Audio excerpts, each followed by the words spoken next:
Unexpected danger beneath ship forces divers to fight for survival. But before we start, please take a moment to give this video a like, subscribe, and hit the bell so you'll never miss these great stories. As Alien taught us, in space, no one can hear you scream. While it might not roll off the tongue in the same manner, the bottom of the ocean is just as scary. It's dark, devoid of oxygen, and isolated. If there's a problem down there, you're on your own. Which was, in a way, part of the thrill for 3 English divers, regulars beneath the ocean's waves. They weren't scared by creatures and darkness until one work day gone terribly wrong threatened to change all of that. While most people don't love getting up to go to work, Chris Lemon's commute was a bit different. Rather than heading into an office, he left dry land behind entirely. As a member of a saturation dive team tasked with fixing oil field pipes, Lemon's work took place hundreds of miles off the coast. One reality, however, added an extra layer of difficulty to the job. Since the pipes sat deep below the ocean's surface, divers faced a great deal of literal atmospheric pressure. While that was dangerous enough on its own, the phenomenon also affected divers' lives on the surface. Before heading into the depths, Lemons and his fellow divers had to live in special pressurized chambers. While they could see and hear the rest of the crew, they remained in physical isolation. Independent of those challenges, there was a job to be done. Lemons and his 2 fellow divers, Dave Yusa and Duncan Alcock, prepared themselves to head into the dark, lonely depths. While the ocean seemed a bit choppy on the surface, everything was clear down below. Lemons, Yusa, and Alcock climbed into the diving bell and headed towards the sea floor. Once the diving bell reached the bottom, the men got to work. Lemons and Yusa started working on the rig's pipes. Alcock supervised from above. Everything, however, was about to go horribly wrong. Although everything seemed calm on the ocean floor, things were rougher at the surface. While dive ships are usually well equipped to handle some waves, the ship was facing technical difficulties. The dive ship's navigation computers had failed. Suddenly, there was no propulsion system holding the vessel in place. The boat began to drift away from its initial position in the waves. While that might not seem like a big deal, any movement on the surface would affect the divers on the ocean floor. Consequently, Lemons and Yusa's alarms started going off. They had to get back to the bell. That was easier said than done, though. The dive ship had drifted over the oil rig, meaning the men had to weave through the metal structure. They didn't have a choice, though. During the climb, the situation somehow became even worse. The ship shifted again, pulling Lemon's umbilical cord tight against the oil rig. His literal lifeline was suddenly at risk of snapping. That's exactly what happened. The cable creaked and strained against the metal rigging until the tension became too much. Lemons fell backwards towards the darkness of the ocean floor. Lemons, however, wasn't done yet. He had some emergency oxygen and managed to climb back up the rig. He saw a chilling sight, though. There was no diving bell, just empty ocean. At that point, the clock was ticking. All hope of survival seemed lost in the vast ocean. I took a measured decision to calm down and conserve what little gas I had left, Lemons recalled. I didn't expect to be rescued, so I just curled up into a ball, he later explained. On the surface, however, the crew was desperately trying to save their lost teammate's life. The crew dispatched a controlled submarine to locate Lemons. While they did find him, it still took them about 30 minutes to get the ship and diving bell back into position. Surely it was too late. Eventually, Yusa reached his colleague and lugged him back to the diving bell. By that point, Lemon's body had gone cold and motionless in the frigid ocean waters. In the diving bell, they removed Lemon's mask. Alcock gave him mouth-to-mouth resuscitation. While his efforts seemed like a formality, something incredible happened. Slowly, Chris stirred to life. I felt very groggy and there were some flashing lights, Lemons remembered. It was only a few days later that I realized the gravity of the situation. But how had he survived? It was likely due to the near-freezing salt water surrounding his body. The ocean cooled Lemon's brain. That allowed it to survive without a steady flow of oxygen for roughly half an hour. Thankfully, Lemon's life returned to normal. While he faced death on the ocean floor, the diver was back to work within 3 weeks. On the surface, he married his fiancée and became a father. While the dark depths of the ocean can be dangerous, they're still worth exploring. In fact, the bottom of the Adriatic Sea is home to a wealth of one specific treasure. When the University of Patras archaeology team came across a massive shipwreck lurking below the current, they knew they had to act fast. Archaeologists aren't the only ones looking to get their hands on treasure these days. See, the world of antiquities is a lot more exciting than people may realize, especially in the context of ancient artifacts. There are two groups of people with very different motives searching the seven seas for treasure from the past. If you have watched any recent programming from A&E, the existence of modern-day treasure hunters might not be news to you. If you haven't, it could be somewhat unfathomable. The truth is, treasure hunters are a real thing. In addition, they have become a real problem for the academic community. Not only must professors and researchers contend with the mammoth task of tracking down artifacts from thousands of years ago, they must do so before treasure hunters beat them to it. The main concern about ancient artifacts falling into the wrong hands revolves around the missed opportunity to establish a thorough narrative of human history. Missing artifacts being found helps explain or confirm many theories offered by historians. In the event of ancient treasure being found by individuals whose motives center solely around the anticipated profit, the educational value is completely disregarded. Something that may inform human history massively will instead be sold to the highest bidder. So the struggle between noble academics and sly treasure hunters persists on in the modern age, like something from the plot of the National Treasure franchise. But recently, a huge win was uncovered for Team Academia.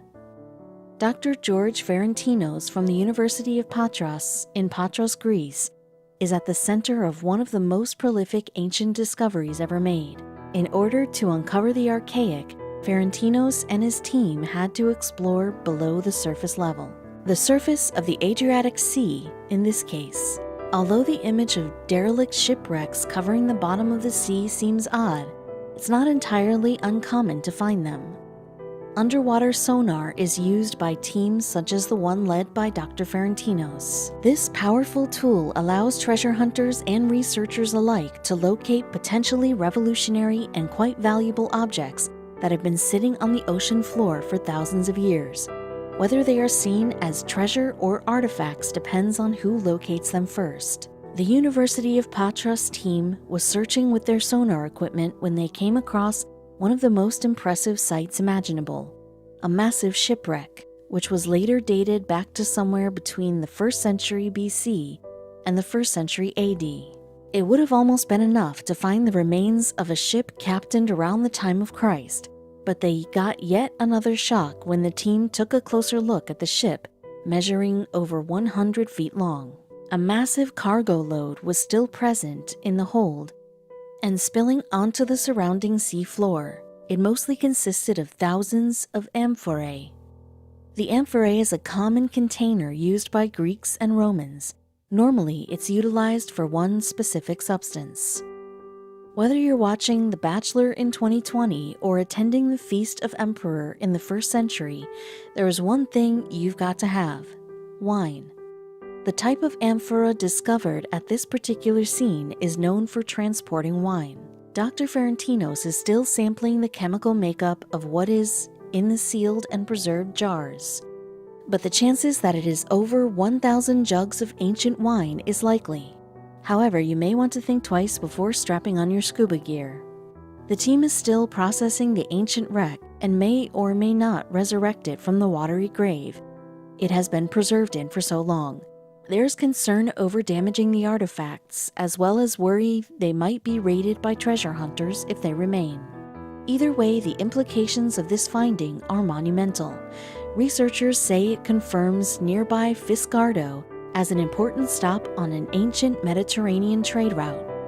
Further excavation and processing of the site could yield even more information. As this wreck was the first of its kind discovered through the use of sonar technology, in place of human divers, it broadens the potential possibilities in the world of academia and, of course, does so for treasure hunters. In the battle for uncovering the lost items of our ancient world, you have to root for the good guys. This particular discovery was a major win for those who plan to utilize the findings for the greater good. Writer Peter Campbell asked, "Profit for some or education for all?" summing up the issue succinctly. When it comes to the pieces of the puzzle that could inform us about the past, they are better off in the hands of experts. The Swedish Ocean X diving team might disagree. Led by Peter Lindberg and Dennis Asberg, they didn't expect to find much while treasure hunting 300 feet from the surface of the northern Baltic Sea. After all, the water was freezing, dark, and difficult to navigate. They were trying to find the remnants of an old shipwreck, so they were keeping an eye out for anything oddly shaped and weirdly colored. It was slow, quiet work on the sea floor until the eerie silence was punctuated by a beep. The beeping came from their sonar equipment, which seconds before had shown only murky blackness. Now, however, its screen was covered with a mysterious sight, a tall, mountainous structure surrounded by rock. This turned out to be a canyon made out of stones, sand, and molten rock. But what really caught their eye wasn't at the bottom of the deep, dark cavern. Instead, it was just a couple feet nearby. "We were really surprised and puzzled," Dennis said of the new discovery. "We were thinking, this is not a wreck." It was easy to verify Dennis's theory that their new discovery wasn't a shipwreck, but its true identity was more difficult to figure out. If you're an explorer worth your salt, you don't immediately jump to extraterrestrial conclusions as soon as you see something unusual. Peter and Dennis, then, were quick to bounce around some logical explanations for the object. First, they thought it was some kind of submarine left over from World War II, or perhaps an old battleship gun turret. But each time they referred back to the blurry sonar image, they couldn't shake the feeling that it was something else entirely. The object was a circle about 200 feet in diameter, with odd rivets and cracks across its top. The image they captured was so grainy, however, that it was difficult to see much else, so they returned a year later, but this time with backup. "It could be something really awesome that we found," Dennis said, and he hoped that backup in the form of more advanced equipment would answer the biggest question about the object: what the heck it even was. But they immediately encountered an issue. The problem wasn't the clarity of the image, but the equipment itself. It just wouldn't take a photo. According to the explorers, every time the cameras got close to the object, they would cut out completely. Stefan Hagerborn, a professional diver with Ocean X, was baffled by the malfunctions. Anything electric out there stopped working when they were above the object, he claimed. Though the team was at a loss, one group of people quickly came to the rescue. See, the sonar photo of the structure had leaked online despite Peter and Dennis's claim that they wished to keep it totally quiet. It wasn't long before the internet took in the object's rivets and cracks and arrived at a sound conclusion. "Yeah, definitely the Millennium Falcon," one person commented on a news story about the discovery. "It's true that the object's appearance looked strikingly like Han Solo's beloved spaceship, but could it really be an object from outer space?" What really piqued the interest of the explorers wasn't the size or shape of the object, but what it appeared to be made of: metal. After all, why would a 200-foot object made of metal be chilling on the ocean floor? The theory that the object was actually metal and not a rock formation only intensified the spaceship rumors. So in order to ease the public and their own nagging curiosity, Peter and Dennis opened the mystery up to experts, and the experts had thoughts. Scientist Charles Paul said the original grainy image was sediment dropped from a fishing trawler, a school of fish, or even something as simple as a pile of rocks. The spaceship theory, he claimed, is curious and fun, but much ado about nothing. Another scientist, Goran Ekberg, agreed that the finding looks weird since it's completely circular, but nature has produced stranger things than that. The most incinerating claim, however, came from an actual expert on extraterrestrial life. Doubtful of Peter and Dennis's motives, Jonathan Hill of Mars Space Flight Facility said, "Whenever people make extraordinary claims, it's always a good idea to consider whether they are personally benefiting from the claim." Still, Peter and Dennis had at least a little support. Geologist Steve Weiner claimed that, according to his own tests, the structure was not a geological formation. He was even quoted supporting one of the most outlandish claims. The object Steve claimed was made out of metals, which nature could not reproduce itself. Peter hoped this kind of support from Steve would solve the mystery of the sunken ship and help his team go further than ever before with their research. In 2019, Peter suggested that Ocean X may return to the object, with an entire camera crew in tow. With a TV series, Peter hoped more light would be shed on the object's identity. As for now, they're at least sure about one thing. There's something we do not usually find in nature sitting in the depths of the Baltic Sea, Peter concluded.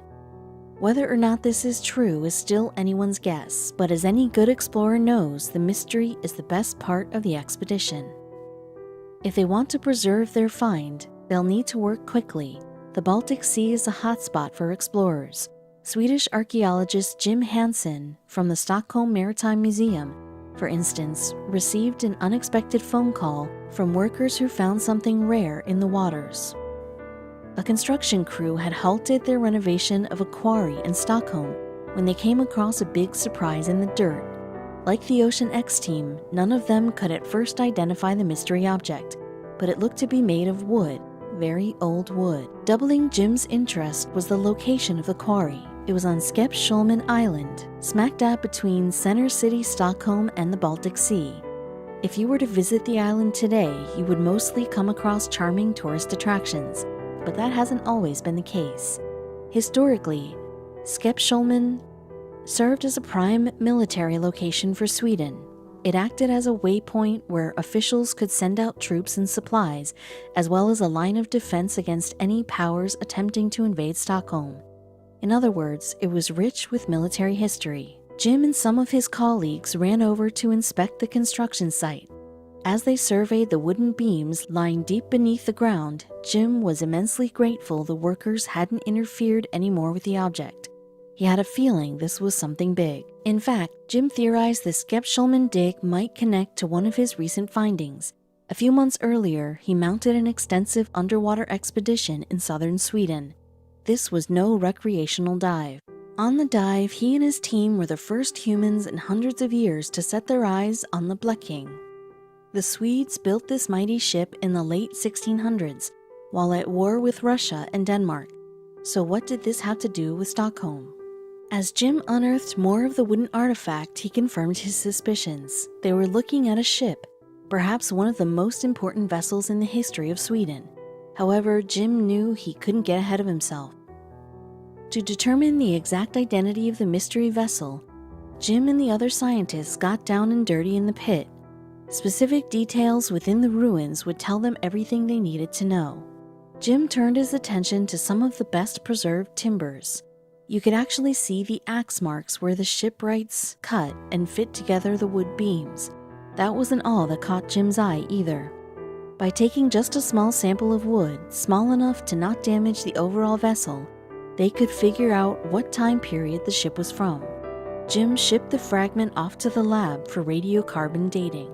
Jim's team came back with good news. The oak timbers were from 1612 or 1613, meaning the ship's construction wrapped up a couple years after. Fortunately, the Maritime Museum had detailed records of all the major vessels built in Sweden. Using the records and some other clues, including this ornamental copper plate, Jim surmised they'd found the famous scepter. It seemed almost too good to be true. After all, it was the flagship of the greatest Swedish monarch of all time. The tactical brilliance of King Gustavus Adolphus the Great transformed Sweden into a major European power back in the 17th century. He commissioned the scepter to lead a fleet to conquer nearby Latvia. The ship never made it. As it approached the Baltic Sea, the scepter suffered heavy damage from a storm. It turned back to Sweden and never sailed on a major voyage again. But how did it end up beneath the historic island in Stockholm? Historians could not find any record of a shipwreck in Skeppsholmen. However, Jim had a wild suggestion. Maybe Gustavus sunk it on purpose. It was, after all, a regular practice for the Swedish Navy to sink retired vessels to provide a foundation for new shipyards. Now that Jim and his team unearthed the top deck of the famed warship, they had to decide what to do next. A couple individuals raised the possibility of restoring the scepter. After all, there was precedent for such a course of action. Historians salvaged another sunken 17th century ship, the Vasa, in 1961 and put it on display at the museum. The impressive restoration soon became one of the most noteworthy cultural sites in all of Sweden. Could the scepter follow in its footsteps? Unfortunately, Jim knew it was not to be. While the scepter had multiple decks in its prime, none of them remained in good enough condition to warrant the restoration.